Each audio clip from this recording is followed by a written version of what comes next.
काल करजगी या ठिकाणी मिसबा जातकार या 4 वर्षाच्या लहान मुलीवर त्या गावातीलच एका नराधम इसमाने अमानुषपणे तिच्यावर बलात्कार करून तिची अगदी निर्घुण आणि निर्दयपणे हत्या केलेली आहे। या घटनेचा मी बहुजन समाज पार्टीतर्फे निषेध व्यक्त करतो। या बलात्काराच्या ज्या घटना आहेत, महिलांच्या असुरक्षिततेचा जो विषय आहे तो काय आजकालचा विषय नाही। आपण पेपरामध्ये बघतोय, सोशल मीडियावर बघतोय, दर 2-4 दिवसानं, दर 8 दिवसानं कुठं ना कुठं तर लहान मुली असतील, महिला असतील, त्यांना छेडछाडीचे प्रकार, बलात्काराचे प्रकार, हत्येचे प्रकार असे अनेक घटना या सातत्याने घडत असतात। परंतु आपल्यामध्ये ही तालुक्यामध्ये ही घटना काल पहिल्यांदा झाली, त्यामुळे आज आपण या ठिकाणी जमलोय।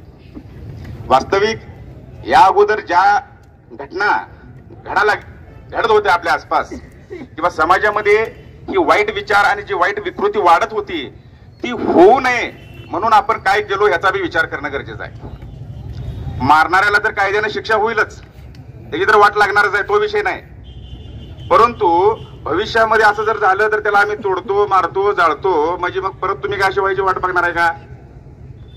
अशा घटना होऊ नये यासाठी एक जबाबदार नागरिक म्हणून आपण काय केलं पाहिजे याचा विचार करा। कारण प्रत्येकाच्या घरात मुले आहेत, लहान मुलं आहेत, प्रत्येक जण आपापला व्यक्तिगत विचार करू लागला, माझ्या पुरतं जर विचार करू लागला। परंतु एक लक्षात ठेवा, ही जी काही बाहेर लागलेली आग आहे तुमच्या बी घरापर्यंत यायला वेळ लागणार नाही। आपण ज्या समाजामध्ये राहतोय तो समाज आज बिघडत चाललेला आहे। महिलांच्या विषयीची जी मानसिकता आहे ती पुरुषी मानसिकता बिघडत चाललेली आहे। नशाखोरांचं प्रमाण वाढलेलं आहे। यावर जे सामाजिक राजकीय क्षेत्रामध्ये काम करणारे जे जबाबदार लोक आहेत, समाजामधले जे जबाबदार जो घटक आहे तो काय करतोय? महिलांच्या विषयी, मुलींच्या विषयी एक आदराची भावना मुलांच्या मध्ये, पुरुषांच्या मध्ये निर्माण होण्यासाठी वर्षभर तुम्ही काय प्रोग्राम राबवताय? वर्षभर मनोरंजनाचे तुमचे प्रोग्राम बघतोय आम्ही सगळे, नाच गाण्याचे प्रोग्राम बघतोय सगळ्यांचे, पण जी चांगली विचार आणि चांगली नीतिमूल्य रुजवायचं त्याचा कार्यक्रम आम्हाला कधी दिसत नाही तुमचा। ते करणं गरजेचं आहे, हे लक्षात ठेवा। हे कालची जी घटना आहे त्याचा सबक आहे तुम्हाला। जर आपण ज्या समाजात राहतोय त्या समाजामध्ये आसपास जी घाण तयार व्हायला लागल्या वेळेस जर तुम्ही रोखला नाही तर असे अनेक प्रकार ह्याच्या पुढच्या काळात घडणार आहेत, लक्षात ठेवा। त्यामुळे मी या निमित्तानं आपल्याला एवढं सांगू इच्छितो की जी काल झालेली घटना आहे दुर्दैवी आहे। त्या मुलीविषयी माझ्या अगदी मी भावपूर्ण श्रद्धांजली अर्पण करतो। काल पोलीस प्रशासनानं सुद्धा वेळेत त्याचा तपास लावून आरोपीला अटक केलेली आहे।